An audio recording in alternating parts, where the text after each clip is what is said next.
There are silent heroes among us. We see them every day. We see them on our way to work, at the grocery store, at the gym.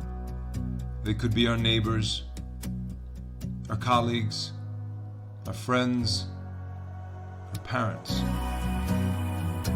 These are the people that have lived lives we know very little about, that have overcome challenges and obstacles we couldn't even imagine, and have learned great lessons through their struggles that, when shared, have the power of changing other people's lives and ultimately bringing us all closer together.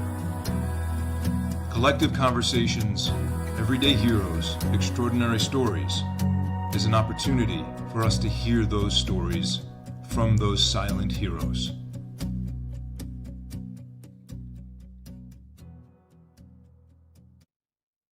Hello and welcome again to Collective Conversations, Everyday Heroes, Extraordinary Stories. My guest today is a very close friend of mine. His name's Keith Long. And Keith has, he doesn't have just one story. He's got a whole bunch of stories and that he'll share that have really formed who he is today. He's a phenomenal father, great friend, good soul, and I think you're going to enjoy his story. He's a former New York City firefighter, and now he's living here in Vero Beach, Florida. Relief. My man, what's happening, Big Joe? What's going on, brother? All right. Thank you for doing this. Absolutely. I know I've told you I've wanted to do this for a while, and here we are. So anyway, I was just talking about your background there, the brick wall. Yeah, it's a nice little. So I'm renting this house for a year, and I've been here about 2 weeks. So Where's yeah, I here? like this Can you brick give your wall. location? I'm at Vero Beach, Florida, man. Born and raised New York City kid. Turned 53 yesterday, and I've been living 2 weeks outside of New York. So to make myself feel at home, I think I'm going to get a can of spray paint, graffiti this brick wall, and Yeah. that'll make me feel like I'm back in New York, man. If you need help, I'll come over too, and Yeah, sure, all I'll right, help you. I'll help you decorate. no doubt. Oh, dude. So I got to just say, obviously this is for the folks listening in. I've known you for a long time now, man. What is it? It's got to 35 be years. I did the math today. It took me a while, but 35 wow, years, yeah. Yeah. 1989. amazing. You transferred from was it Manhattan? No, Where'd I you went. I St. st- I Francis? so at yeah, St. Francis. That's where I left New York Tech. We were at New York Tech from 89 to 90. And then I left after the first year and I went to St. Francis, yeah. Yeah. In Okay, you Brooklyn, yeah. finished up there. Yeah. Yeah. So there was a span of time, right? I know it's been 35 years, but I'll never forget the day. Uh, it was probably, I don't know, it's probably maybe 15 years after we hadn't seen each other. And I'm walking on the Upper West Side of New York.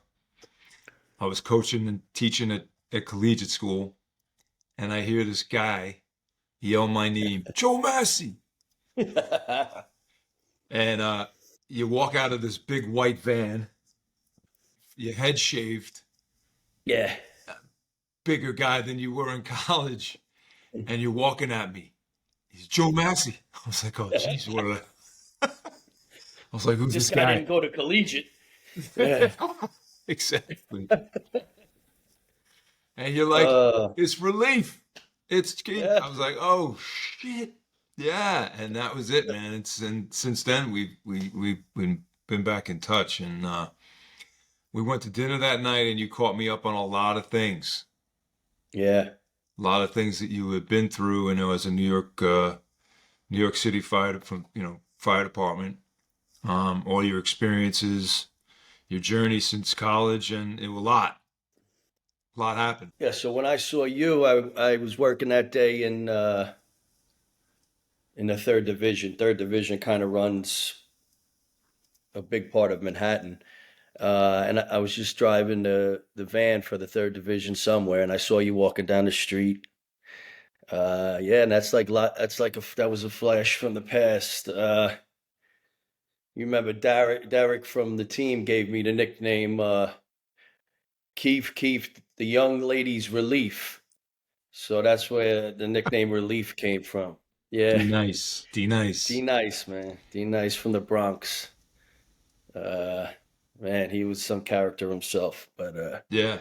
So look, man, the reason why I asked you to do this, not only because I love you and I have so much respect for your journey, but man, you've gleaned some wisdom, man, through your journey, and I thought it'd be important to for you to share it so other people can maybe walk away with something, you know, based on yeah, you've been through a lot, and the thing that always stuck out for me, Keith, and I know I've told you this a lot, was when we were playing ball together in college. And I've told the story in many different versions, but if somebody on the other team was walking off the court and they were bloodied up, ch- chances are they ran into you somewhere as we were playing, along. right? They did the wrong thing or they said the wrong thing, and then they found out a little bit about relief. That's Uh, right.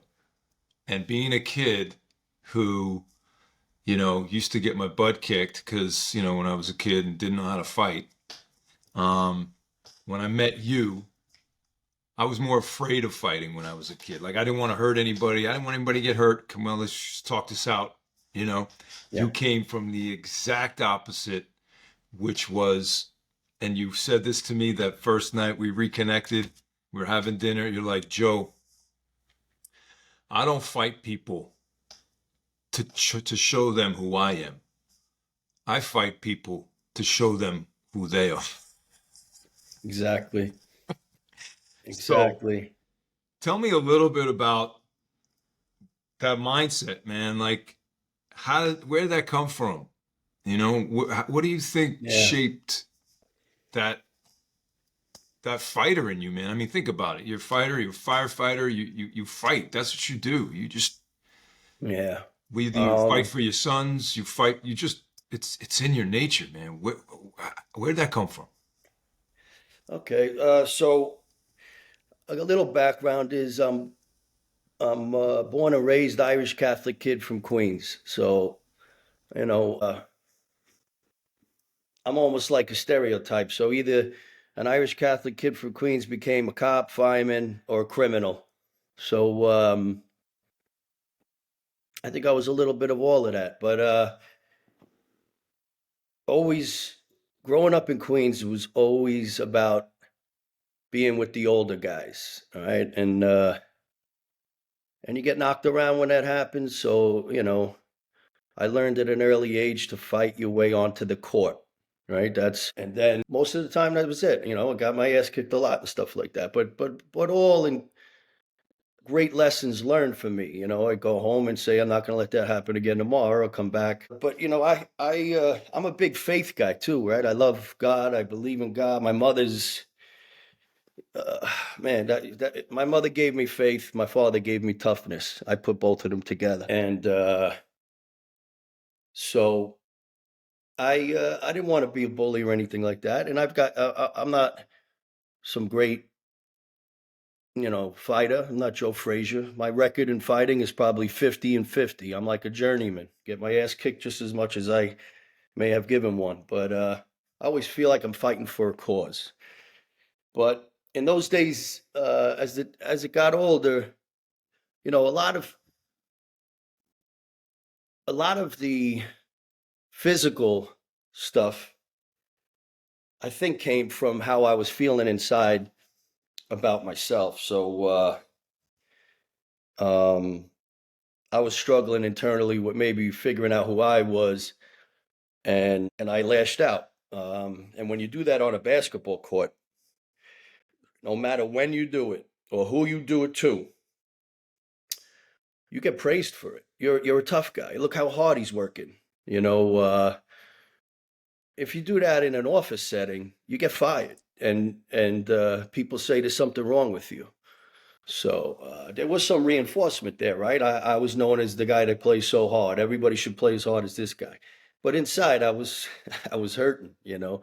So I think I learned in like my psychology 101 class, they call that sublimation, taking something bad and bad behavior, but filtering it through an area that's acceptable, you know. So, but you know, when the ball stops bouncing, that's and there's no more court, and that's when it became a little difficult for me.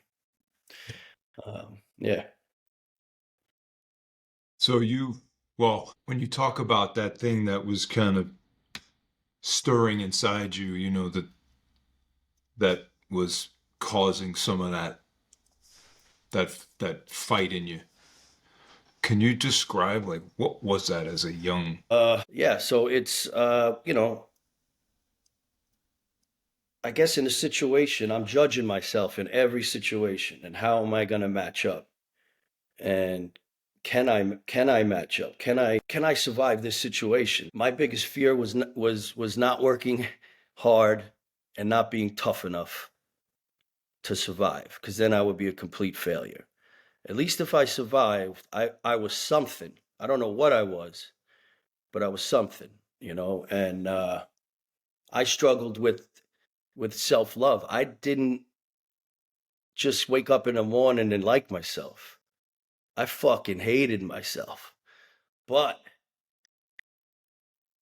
if I could fucking succeed at something, then maybe I can get some worth. And when people are telling you you're good and you're getting recruited by coaches and stuff like that, okay, so maybe I am worth something here. At least they think so, you know.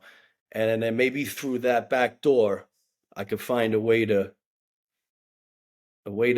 love myself a little bit. And I'm 53 years old as of yesterday, and I'm not there yet. I'm not there, man. I'm not there. But But you're obviously, further I don't. along, right? Yeah, yeah, further along, man.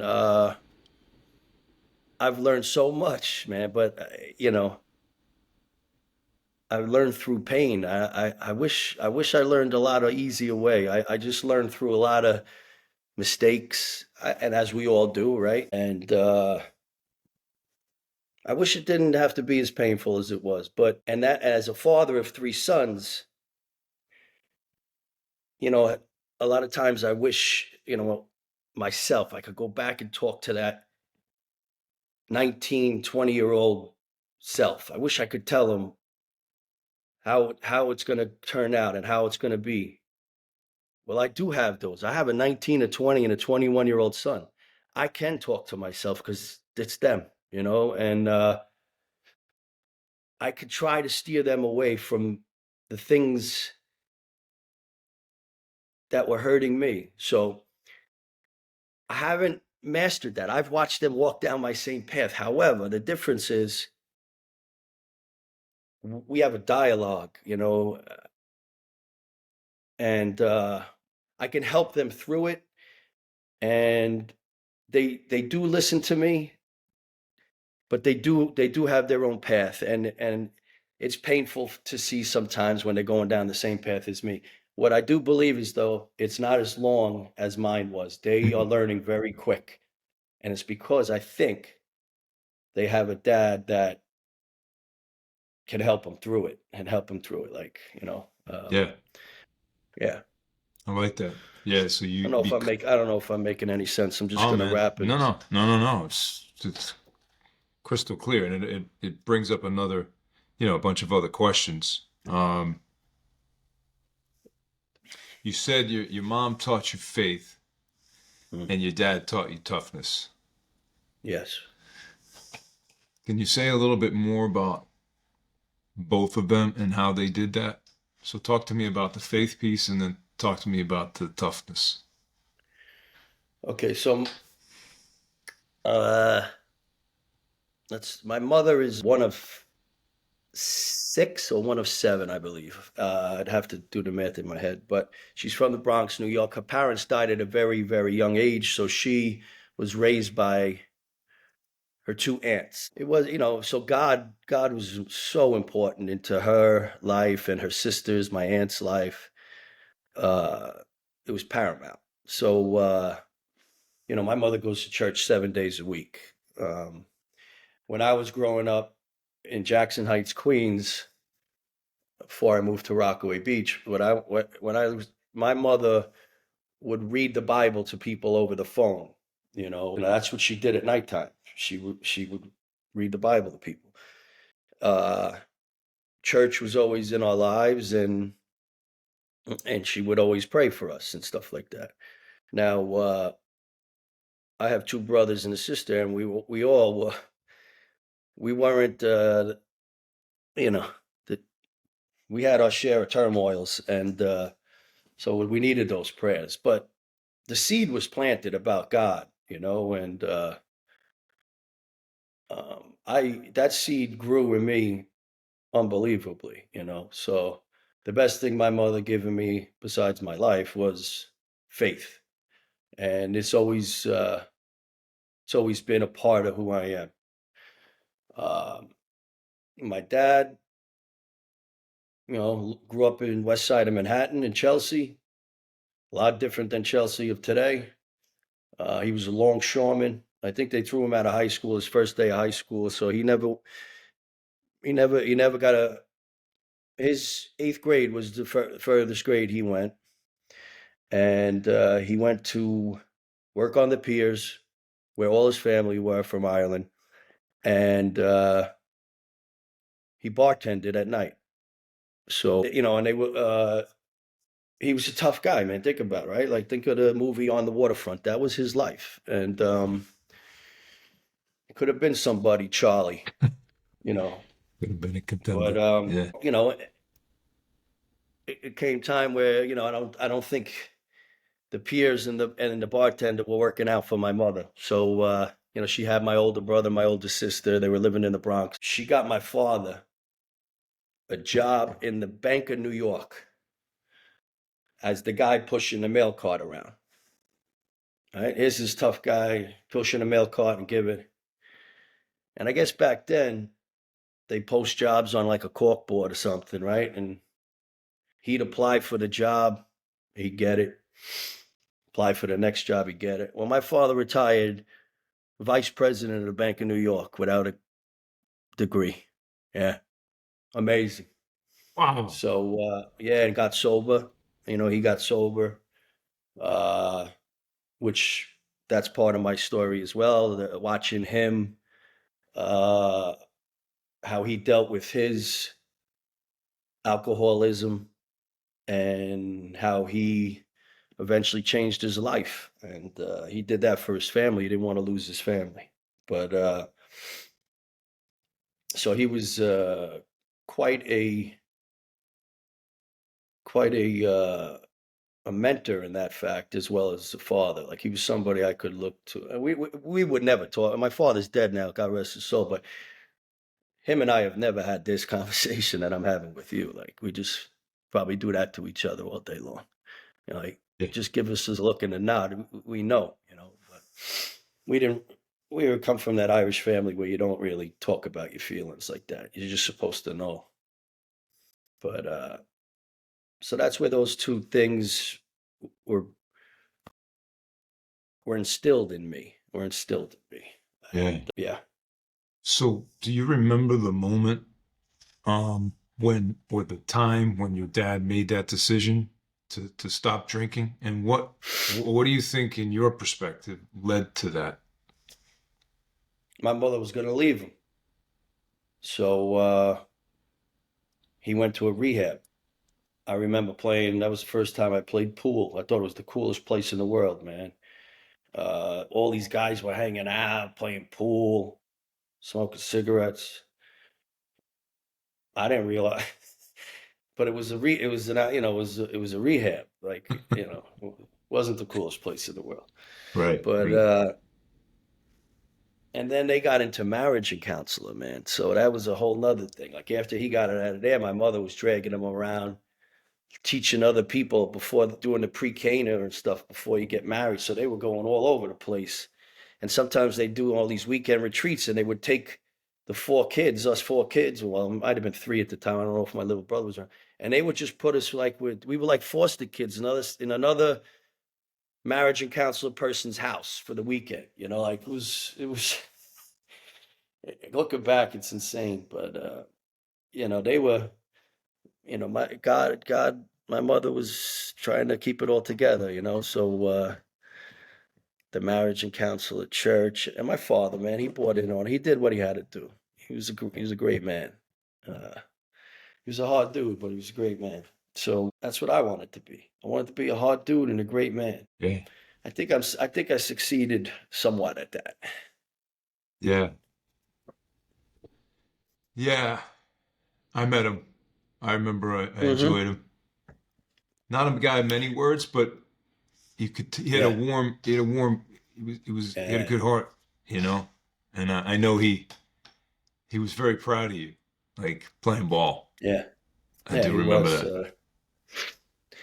I don't know if you're gonna remember this, but we after one game we played, I guess it was a home game.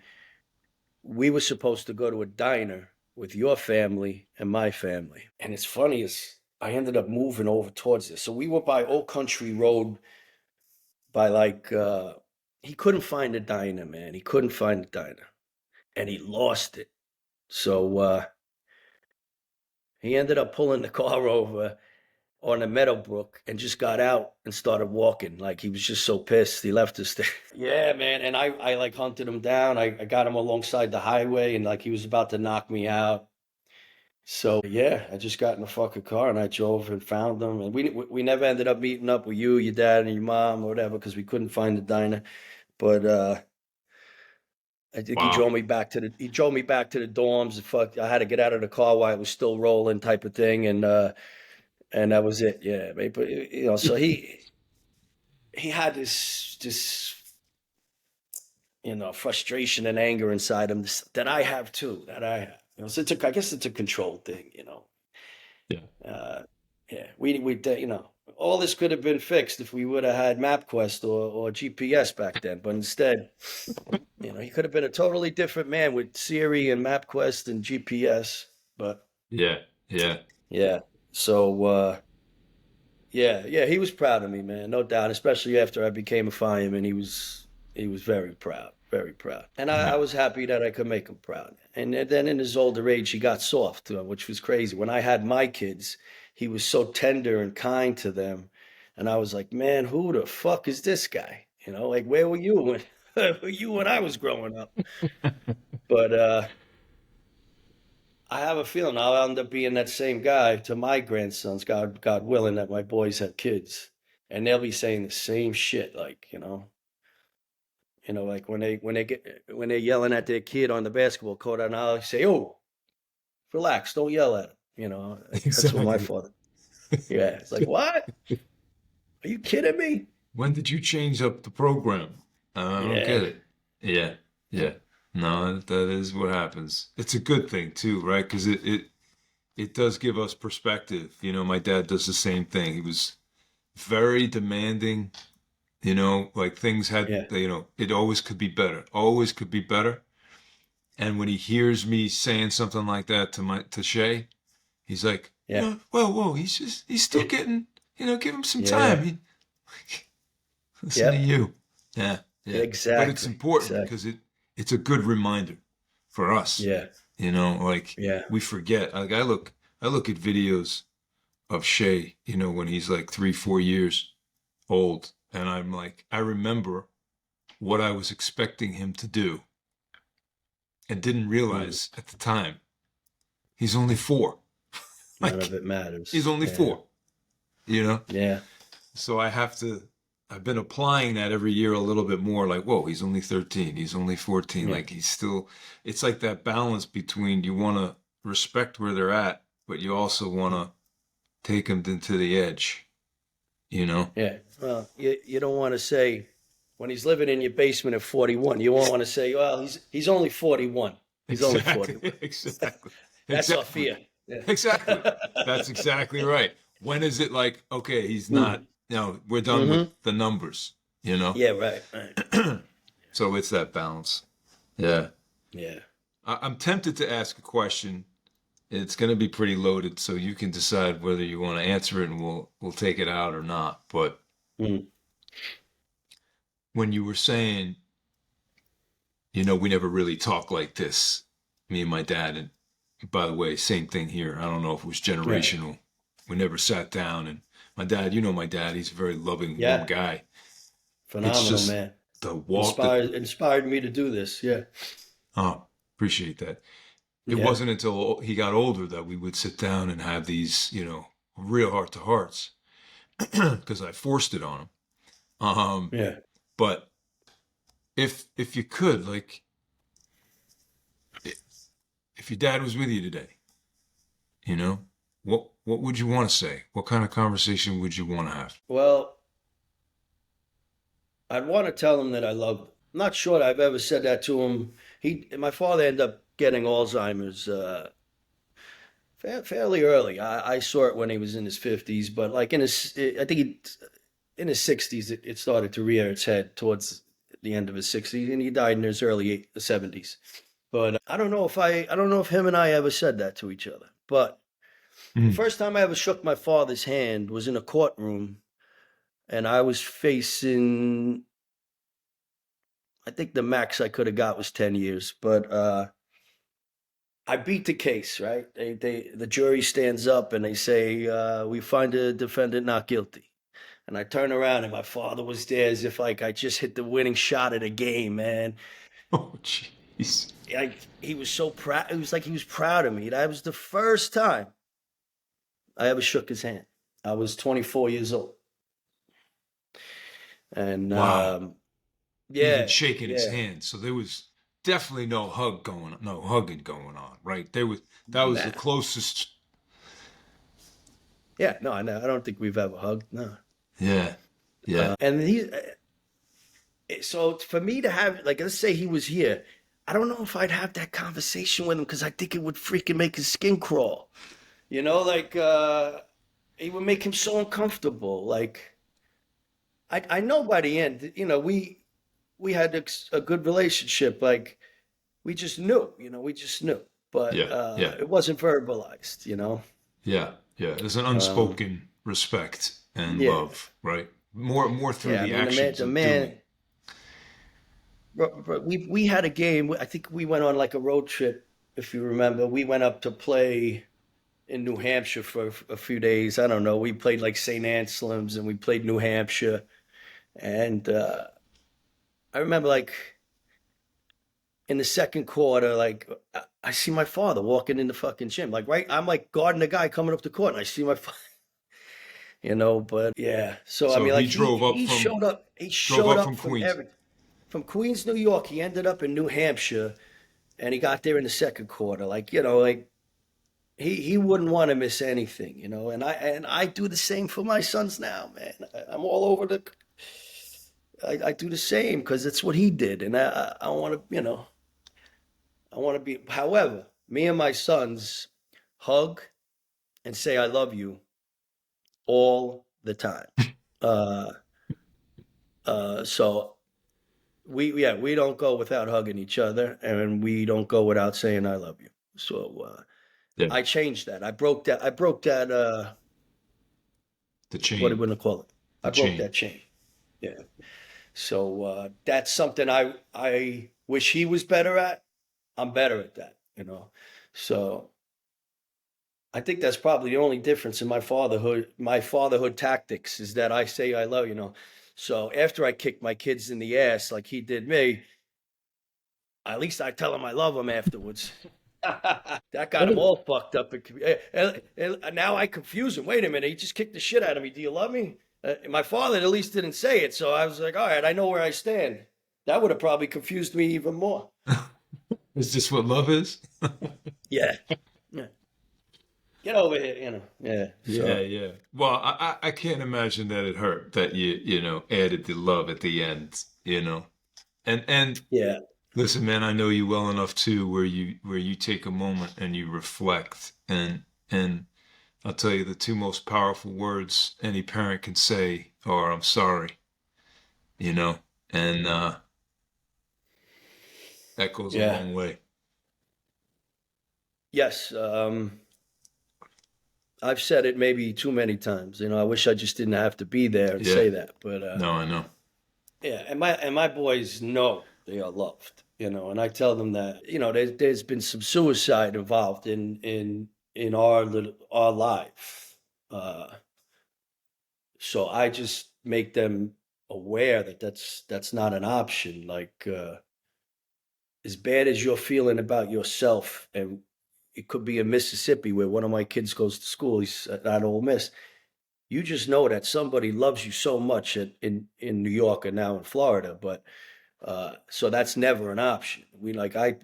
I've talked about it with all three of them, and they all understand that. Like, no matter how bad it gets, Dad is there always. Yeah. Dad is there. So and I just some kids and even some friends of mine at that moment weren't feeling that way, and I wish they were, because they're not here anymore. And One phone call. yeah, Yeah. I wish. I don't know. I know at that last moment, those people that do that, they're not thinking right, but they're in pain. So that's why I want the kids to have right on the top of their brain that they're loved. Because I don't want them to have to go searching for it at their darkest time. I want that to be right there. You Yeah. know. Yeah, man, and you're so plugged in to your kids, Yeah. like you guys are in like regular communication and it's like because Yeah. you don't give them too much room without some sort of check-in, which I think Yeah. it's a testament to your relationship with them because they check in with you too. Uh, Yeah. Um, yeah. there's a term out there like helicopter parent, man. And I'm like fucking Black Hawk Down then. Like if I that's me. Like I am the fucking helicopter parent with fucking machine guns on the helicopter and ready to crash right into the ground. Um, but I let them make their mistakes too. But yeah, I'm on them like white on rice, and they tell me to back off. Joe, you and I went to breakfast this morning, and I was telling you like how close I was to God, and I was, you know, feeling like an angel, which I have in my life, and I believe I am one. I know all you out there listening probably saying, "All right, let me hit the fucking power button now." Well, I got But news for you. You got a lot of people who are going to listen to this and say, "I believe yeah. that." So you got a mixed crowd out there, Keith. So I came home from our breakfast, man, flying high like $1 million, man. And it's raining outside. Who cares? And I go to the fucking mailbox, and all the mail's coming from New York, so I got that little yellow sticker on it, and I see a Ole Miss. It's my fucking little guy's progress report, and it ain't good. And so I got on the phone and I lit him up, man, and then I stopped, and I texted his two brothers on side. I said, Dad's. I was just feeling so great, man, and now I'm ready to, you know, I'm ready to kill. And I said, you guys are his older brothers. Take care of this. I need to step back. And I did, man. And because I knew we had this coming on, and I wanted to, be the good version of myself. But I meditated. I meditated. I put the phone away. I had like I hit him with like text, like forget about it. And then I meditated. I meditated and I breathed. And my middle guy, Luke, was like, Dad, man, I almost would like to read this text. Yeah. If you give me a second, just let me read what helped me today. I was telling Aiden and Luke, my two oldest, I'm like, man, it was my birthday. I was down with Aiden in DC, just coming. I'm flying high, man. I'm in such a good place. And then, boom, I walk in and one of yous aren't doing the right thing. And then Luke texts, hey, Dad, you could still be in a good place in life. Don't let others have that much control over your day, even if it's your son. You exhausted all your resources and did everything you can. Like you said, it's on him. That's coming from my son, man, my 20-year-old son, Well, you know? that's wisdom for a young man. Yeah, and he's had his trials, man, and he's come out the other side. He he's becoming my best friend, man, that kid. But and after that I let it be. Aiden and Luke, my two oldest, will take care of this. And I could, do some meditation and get back to feeling the goodness that I was feeling. And I'm feeling good now, Yeah, you seem like that's interesting, man. You brought that up because when we were at breakfast and I was asking you, how do you get yourself to that place where you talked about that clarity where your connection with God is like it's just immediate.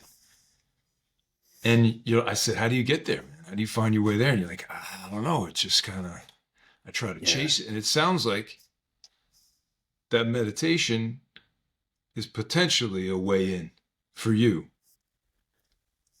Yeah, it's doing the next right thing. Uh, just stay doing the right things will put you closer to God. And if you veer off, it's okay. Just do the next right thing. Don't keep compounding it. So I've been on a good tear of doing the right thing, and it doesn't always happen. But yesterday, I almost heard him talking to me, and I have in the past. And again, you could adjust your sets now if you want, but I felt his presence, and I know I know he's like, all right, man, you're back, Yeah, because uh, I recently got sober. I've stopped drinking, and because that clouds it all, man.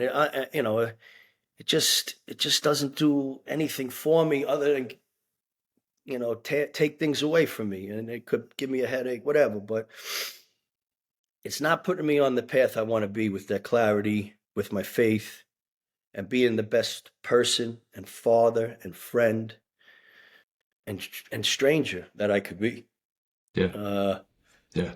I mean, I moved to a town. I moved to Vero Beach.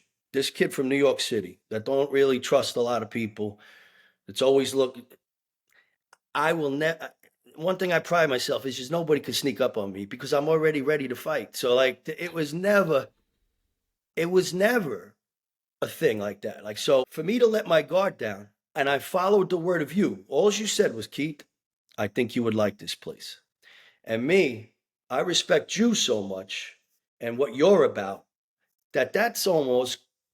that's coming straight from God for me. Like, that's your word is just as good as God's word. I know, Oh man. so I didn't need I didn't need to really check it out. I did come down for 2 days, but I'm here on your word. And somebody said that to me, somebody that you wouldn't know. And I said, no, no, trust me, man. This guy, if he says it's good, then I have no qualms about it. It's going to be a wonderful place because he knows who I am, and uh, and I trust and respect him that much. But so yeah, so that's And I appreciate that. And what made yeah, me like just so happy was A, you just were even looking in Florida, but B yeah, was when you got here, day one, you're like, I'm home. Like I yeah, feel like I yeah, feel like this is home. yeah. Yeah, looking for peace. I'm looking for serenity. I'm looking for a healthier lifestyle. And I felt all of that when I walked in here. I got a lot of guys retired, uh, calling me up. Yo, man, Delray Beach, we're killing it down there. Bands, everything. I'm like, oh, that's exactly what I'm not looking for. Like maybe I'll come visit you. Yeah. Sleep on your Yeah. couch, but that's not what I want to call home. And I've been here 15 days, and every day gets better. Every day is better than the next. And I don't even do much, but I'm just saying I feel at Yeah. home every day. Yeah, Yeah. Oh, that's awesome, man. yeah, Um, well, you know how happy I am to have you here. Just yeah. as a brother nearby Yep, makes all the difference, man. it sure Um, does, man. so listen, you said something, and we've talked a little bit about this, and I know the experiences you've had, and some pretty phenomenal stories too, um, about your time in the FDNY Mm, as a firefighter. funny. Um, Yeah, good. Great times and bad times. But go ahead. I don't want to cut you off. no, no, Yeah. no, because I hadn't seen you, right? And 9/11 had happened. Mm, And I didn't even know. Last time we talked, you were going through the NYPD. yeah. Yeah. Okay. And then I Right. found Right. out you were a firefighter and you were down there, Yeah. and you shared that letter you wrote to the coach, Oh, yeah. and just that whole experience. I don't want to ask you to like take us through that day, because that's Mm, but where does that live in you now? Like, how did you find your way through that? This podcast, as I told you, was about people who had these real challenges in life and found their way through. yeah. And I know that was in your top three. Yeah. Uh, so, that's obviously like it's probably the worst day of my life, maybe. I would say. Where do I want to go? So How do you I'll get just through take you that? quick. Yeah, go Yeah, ahead, go ahead, go ahead. I'm gonna take yeah, because it changed the course of who I was and what happened in my life. When you think you're gonna die and you survive, things aren't the same, man. Like it, Something actually, maybe, well, something happened, man. You told me the story yeah, before you went I in. And if this is too yeah. much, man, we do not have to go through this. No, it's okay. I wanted to keep this on a level where I think we're headed, and kind of maybe even what I want to get across about myself. Yeah, There's so much to say, but I'm going to keep it here. So yeah. as we're going over the Brooklyn Bridge, because I was working in Brooklyn that day, even though my firehouse is Manhattan. I was working in Brooklyn. We're going over the Brooklyn Bridge, and we can see it. We know we're not going to survive. We know. Uh, and the senior guy, so there's a guy driving, Cubby, and there's a boss in the front. Those are the two guys in the front seat, and then there's three of us in the back seat. And we all have our specific duties and jobs to do when we get there, right? Everybody. That's one thing about the fire department. It's like a baseball field. Everybody has a position. That position has a responsibility. So it's an organized chaos. That's why we call it like we all know where we're supposed to be. You don't get told that moment. I think as we're in the middle of the Brooklyn Bridge, this guy Kevin Guffleish had about 20 years on the job at the time. He was a senior guy. We weren't saying much at all to each other, and he said, "Hey, let's pray to our Father." So the two Kevin and Richie were on one side. I was on the other by myself, and there's a big thing in between us, which is the engine. Like so, we hug like a huddle. We stand up and we hug over each other. And out loud, we pray to our Father. And then we sit back down and we didn't say another word to each other again. Um, I think at that moment, we were all praying our own little prayers of life, right? Like, so my wife at the time was pregnant with a boy. We knew it was going to be a boy. Ended up being my son, Aiden Long. And I quietly just said a prayer to God. And I said, make my son a good man. Just make him a good man. And then I was done. That was it. I didn't, I didn't scream, I didn't yell. I started thinking about what's going to be my job when I get there. You know, your training kicks in, which is fucking amazing. I'm sure if you talk to military guys, you know, God bless those guys. I don't dare compare my training with their training. However, there's no yelling and screaming going on. You know, like you're not saying, "Oh shit," you know, like we're gonna fucking die. You know, you're quiet. You don't want to fail the guy next to you. You don't want to. You don't want to, like, just like on the basketball court, man. You want to do your fucking job. So in my head, I'm like, how the fuck am I gonna walk up 110 flights of stairs, man? And what am I gonna take with me? Because I'm gonna need more shit than I'm, you know. So dead silence, man, dead silence. And we get there, and I don't want to go into detail, but we Yeah. survive. And later on that day, we got assigned to. We were one of the only companies left that had masks, you know, that weren't dead. So we got assigned because Seven World Trade was coming down too. It hadn't come down yet. So we got assigned to keep everybody away from Seven World Trade. They knew it was coming down. And I guess about 4 o'clock, I don't know the times, 5 o'clock, and we were there since 9 o'clock in the morning, but fucking Seven World Trade starts to come down. And two of our guys somehow got by us, but they came through another way, and they're screaming. And here it comes. So the three of us ran into that cloud, and we got them. And we pulled them out. We tried to go down to a train station because we couldn't breathe, like all this shit going in your mouth. We get down to the train station, and the fucking gates, they closed it. So we got to carry them back up. And I used to work downtown, and I remember, and you got to remember, you can't see shit. So Mm. I just remember there was a fucking OTB right there. And I'm like, yo, if we turn this corner, let's get into that OTB. There was also a strip joint there too, but I didn't say let's go into the strip joint. For some reason, the OTB stuck in my head. I guess because I knew it was big. And they busted the windows, and we took the guys in there, and we were able to breathe a little bit more. And those guys survived. They did. But the guys from my firehouse in Manhattan, they didn't survive. You know, I know their families, I know their kids, I know their, you know, this is heartbreaking. Yeah. And I think it came out with an early list to the firehouses of who was, they thought, you know how shit happens. An early list goes out. We were on the list, me and all the guys that survived.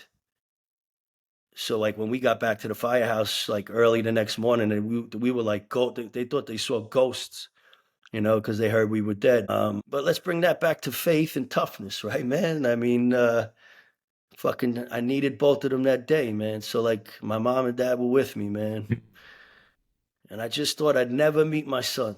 And I just wanted him to be a good man. And now yesterday, he's going to graduate a civil engineer from Catholic University.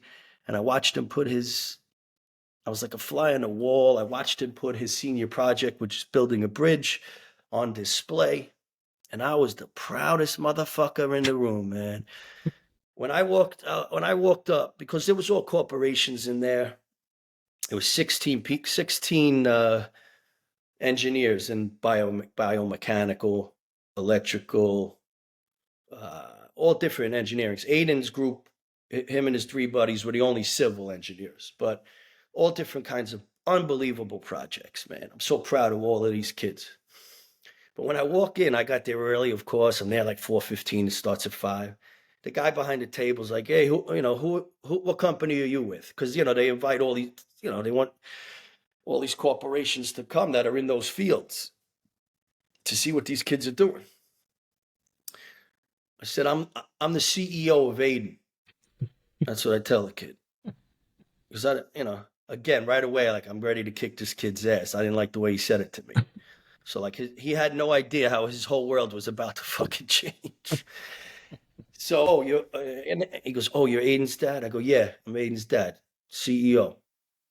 And he goes, oh, I actually need some, I gave him the information. He goes, you can make a name tag for yourself. So I take the marker and I write Keith Long, Aiden's dad. And I put it right here. And I walk around this whole place, Aiden's dad, Aiden's dad. Like, so Aiden's like, you know, He's I dead. think he Take that likes off. it. He knows what I'm gonna do. And he's telling like the corporate guys in his field, he's like, listen, my dad's gonna make you take pictures with me and everything. And sure enough, I was like, let's go. All these big wigs. I'm like, get in the picture, let's go. I'm like, oh man, I'm working the room like my father would have probably done. But anyway, what I'm saying is, here is a kid I never thought I was gonna have an opportunity to meet, and now like I'm in his life, like the annoying dad, the proud dad, the fucking Black Hawk Down dad, man. Uh, so I was flying high yesterday, man. Boom. I take him and his buddies out to dinner, steakhouse. I'm like a fly on the wall listening to them. It's fucking great stuff. The next morning is my birthday. I'm not going to see him because I got to get a flight back to here. And I see this dude. This is, I got my earphones in and it's fucking cold. It was 65 degrees the day before. And in DC, it was beautiful. And it's fucking 30 degrees yesterday. And I see this guy and he just runs right up to me and grabs a little scooter, takes his phone and does like a boop, and takes the scooter that you stand on and goes off. I guess they got him on the streets over there, So I scream like, yo, is that an app? He's like, yeah, you need an app. And he took off. I said, oh, thanks. Right next to this shit he took was a moped. So I fuck this. I get the app. Boop. I'm on a moped. I got my backpack on. I'm freezing. I got the hood up. And I said, I'm going to go down and check out the cherry blossoms. I'm in the traffic, in the cars, all the way down, standing outside the George Washington Memorial. I'll show you the beautiful pictures I got. And I'm underneath all of the cherry blossoms, asking all these strangers to take pictures of me. Like, hey, come here. Get me a picture. But I wanted to I show everybody to see the moped. So I'm like driving it on the grass. You're not supposed to, I'm like in the cherry blossom trees, like, giving a, oh, it was funny, man. And then I was like, all right, let me just go to the airport because I was so excited to get back to Florida. And on my way to the airport, I take the metro and I realize, oh shit, the Pentagon is between where I am, by all the monuments, and on my way to Ronald Reagan. So I said, fuck it. I got off at the Pentagon. I walked the Pentagon myself. And then boom, they have a 9/11 memorial there that I've never seen, And I prayed for they have all the names listed there. A little summary of what happened that day in Washington. And then I went and saw this beautiful tribute park that they made. And I just wanted to know what the artist was thinking, or because there's definitely some symbolism in what he did or she, and I haven't looked it up yet. I should have. It was one of the things I want. It's got to go on one of my lists because it won't happen. But Joe, I don't know if you've been there, but it was solemn and it was beautiful. And I mean, fucking God is with me, bro. He's taking me to all these places. You understand? Like, so I did that. I got back on the train. 2 stops later, I'm sitting at Ronald Reagan Airport, ready to get on a plane to Florida. And I got on that plane, man. And I know what we're talking about 9/11. Oh, because I brought this up because of Aiden, because I got to meet my boy. Yeah. No, And wherever we go, so we anyway, go. that's where we ended up, man. Like I got to meet my son. I felt like God, when I asked God to make my son a good man, his answer was, you fucking do it. And he made me survive. He let me survive. And I think I made him a good man. And I have so many regrets that I wish I was better at. But all in all, I think, and I had two more boys after that, got divorced, and the boys came to live with me. We just felt that was the better route. And I think Aiden was 7, Luke was 5.5, and Quinn was probably 3.5. And, they're all a year and a half apart. So you do the math, whatever, 4, 5, and 6, whatever they were. Yeah. But I felt like God was like, nah, I'm not going to do your job for you. You're going to do it. And that dedicated my life to them, man. And when it gets hard, I don't often think about my friends, and I keep this here with me for a little support. But this is their names. These are my friends from my firehouse who passed. Mm. This is called a tribute coin. That's our patch, and It's beautiful. they have a lot of kids. There's a lot of kids involved there, and Yeah. they didn't get to be a dad to their kids, and I did. And there's some guilt there. There's definitely some guilt there. Yeah. I don't know. What's that on your chest there? What's that medallion? The medal. Yeah. This is my badge. Kids got it for me, so it's a good. It's the fireman cross, fireman Yeah. cross Yeah. with my badge number in the middle. Okay. But in reality, the reason why I wear it out, probably because I like the way it looks. Maybe keeps people away from me. Like, who the fuck wears a chain outside there? But it It hooks you. it holds my glasses. So when I got to see, I just do this. And then I can fucking see, and then I go right back. So boom. It's really my glasses hold. But Brother, listen, there's so many and things, and I feel like I'm probably gonna have you back in at a later date because you yeah, talked because about. I like to talk about service, Yeah, and I don't know please. if we're gonna have time to talk about that. Uh, I think that's paramount to a human being. I think everybody should strive for service. And service to the Lord. Well, I'm not that guy. I'm not a preacher. Yeah, I guess but just overall service, doing it for others. Like I dedicate my life to that now. Like I pretty much I do for others, man, and I get a lot out of that. Don't get me wrong.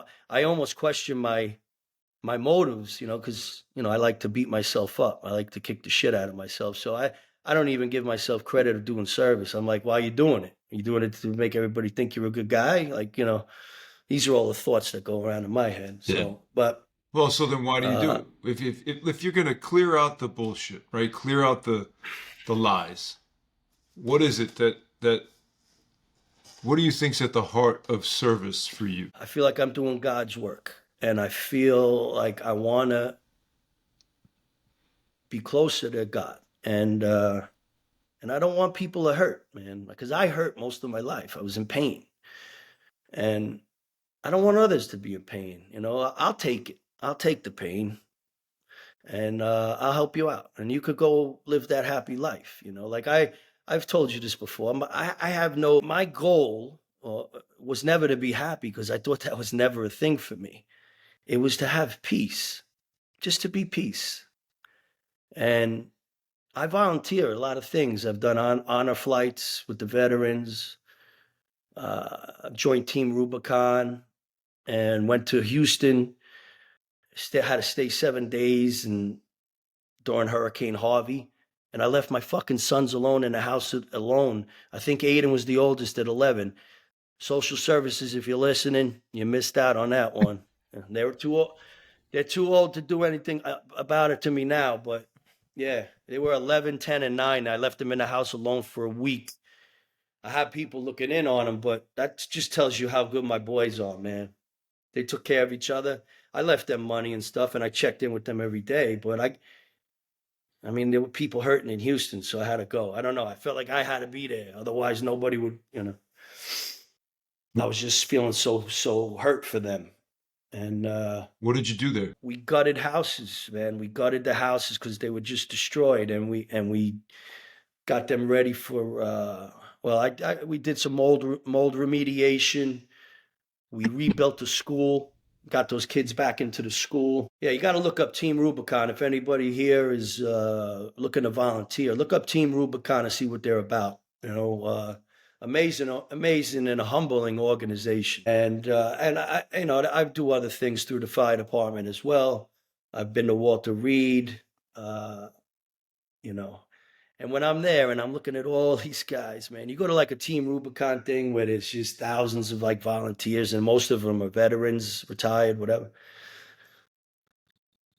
I'm sitting there like quietly. I'm like, man, what are we all doing here? Like, are we all trying to fill this empty hole inside of us? Is that what we're here for? Like, or are we really here for the genuine good, And I think it's a little bit of both. I think it's a little bit of both. I think we're trying to fill a little empty hole inside of us, and I think we're trying to do good for others. But if I am preaching, what I do want to end and preach with is service. I think everybody needs that in their life, and it could be something small. I mean, when I first moved here, I went to the parish, and I said, "Hey, I'm here." A lady was like, "What?" The old lady, poor thing, she was scared. I said, "I'm Keith Long. I'm new here. I want to belong to the parish." She gets a piece of paper. I sign it. I said, "Listen, I used to have a contracting company. I'm here. What I want to do is I could do electrical, plumbing, carpentry, whatever you need. I want to help out the elderly people that maybe they call you sometimes and you get calls saying they need help." She goes, "Yeah, we do." I said, "Okay, well, I'll be your guy." She says, "Well, we have to check you out." I said, I'm retired New York City fireman. She said, "Okay, good enough for me," which made me feel proud of my job. Made me feel proud of my job, and any of the FDNY brothers out there, that's that's because of who you guys are. That was given to me. And then I said, "Yeah." I go, "How's the basketball team here? How's the CYO team?" She looked at me like I was crazy. I'm like, "You got a CYO program?" She goes, "No, we don't have them. They're gonna have one soon because I'm gonna start one for them. They don't know it yet. I know they get hit with hurricanes down here, but they just got hit with Hurricane Keith, man. They don't even know it yet." Hey, you include me in that. So In that, yeah, you're in, man. You're definitely in. yeah, Uh, dude. so anyway, if I could end with a topic here, Yeah, through all my life, the pain, the suffering, the good, the bad, the loss, the constant was faith, and I always served. I always did for others. And there are plenty of places to do it. And there's people out there that will need your help. We spoke about one of them this morning. But yeah, so that's my. If anybody here looking gets anything out of what I'm saying, do something for yeah. somebody else, man. I Yeah. appreciate that. So one of the questions I usually ask is at the end, I'll ask, if there's a particular population out there that you'd like to leave a message with, who are they and what's the message? So it sounds like you just answered that question. Is that fair, or do you have something to add to that with that question? Uh, to the depressed people, the people that are feeling like they're lost. It's one foot in front of the other, and it's get up every morning. And if you, I know when you're depressed, you don't want to do shit for yourself. So go do something for somebody else until you can figure it out for yourself. If you can't get out of bed, sometimes that fucking comforter weighs like 1,000,000 pounds. I know, I've been there. And I'll do anything for anybody, but I won't do anything for myself. I'm working on that. So if you're that guy too or that gal too, get out of bed and go do something for somebody else and see what happens. See how that makes you feel. See if that's something that interests you. Yeah, Man, that's what I'd say. that is phenomenal, man. I love you, brother. Yeah. You're such your all I heart. love you too, man. I love you too, man. Your all fucking heart, man. I, I mean, And let you me say, man, like and people that don't know, like Joe is always ahead of his time, man. Like, I think I was probably 18, you were probably 19 when we met. And Joe was thinking like, you know, putting all these little questions in my head, like, when I was trying to just crack beer cans on my head and shoot basketballs, but, you know, we went to church together. Joe was like, come on, how about going to mass with me on campus? So here I'm fucking 17, 18 years old. All kids are going out partying. You and I went to church, man. We went to mass. So even back then, man, I gravitate towards people that have faith and belief, man. Even when I'm in my suffering times. yeah, And the one thing I'll say is my circle is unfucking real of people. My circle is just made up of top-notch people. Because if you're not a top-notch person, you probably wouldn't want to be in my circle. The shit I do wouldn't resonate, yeah, And so, and anytime I call on anybody in that circle, they're fucking there, man. And I owe that back. I owe that back. So it may not be directly to pay you back. I may just go help somebody else, and in that I did it. Pay it forward. I guess they call that now. yeah. But Well, yeah, that's it, man. brother, I Yeah, appreciate that last comment and everything that you did. This is amazing. And like I said, we could probably do another episode because you dropped little things across, along the way. I was like, oh, you want yeah, to talk more about that? You want to talk more about that? So we'll have a part two. So the last thing yeah. Maybe we should. I like to ask, I steal this from one of my favorite podcasters. He's the Diary of a CEO, and he finishes up with um, asking the guest if they have one question that they want to ask him. So I'm going to leave that with you. Is there what one question might you have for me? Since you've been generous enough to answer all my questions. And if you don't have one, Yeah. we can wrap it up here. But if you do, What do you feel you want to get better at? What do you want to get better at? ooh, it's good. It's interesting. I think we share this in common. Um, and I know eventually it'll translate truly with other people as well. Is I want to get better at forgiving myself. Hmm. Wow. Like not going back and doing things differently because it's done. Hmm. But can I really, like you talk about God and Christ, and like I'm talking what real forgiveness is. Like you are washed, man. Hmm. Like you are you are clean. Like Baptized. exactly. Like I'm getting there, because I carry too much and I need to Yeah. let go See, of it. I'm glad I asked that question, Joe, because I'm going to think about what you just said now. That you could have asked me 100 times the same question. What do I want to get better at? I would have never said forgiving myself because I wouldn't have think that was a thing. And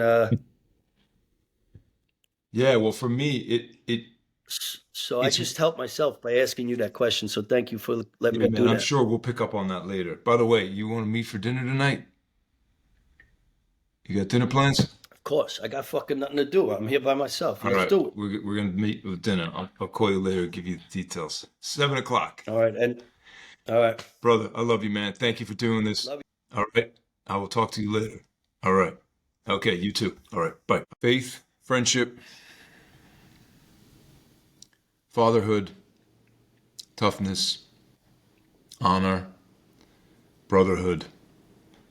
These are some of the words that I think about after well, first of all, I know Keith very well, but after hearing his story and listening to it again, I'm proud to call him my friend and very happy he is a friend of mine. He is always the guy you want on your team. And I loved his message about service. Um, and to those struggling with depression, feeling down, sometimes we spend so much time thinking about ourselves and our own problems that the best remedy is to just go out and try to help someone else with theirs. And I know that certainly helped me, and clearly is a big part of Keith's way of navigating some challenges in his life. And so I hope that's something that you take with you. The power of service and putting others before ourselves. And we still need to take care of ourselves, and I think that's important.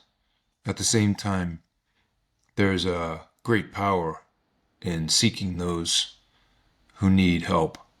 And when you give it to them, the effect that it'll have on you.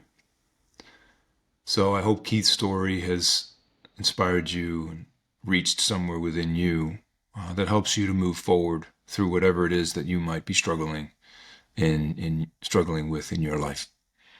Thanks again for checking in to Collective Conversations, Everyday Heroes, Extraordinary Stories. And we'll see you next time. Thanks again, everyone, for tuning in to Collective Conversations, Everyday Heroes, Extraordinary Stories.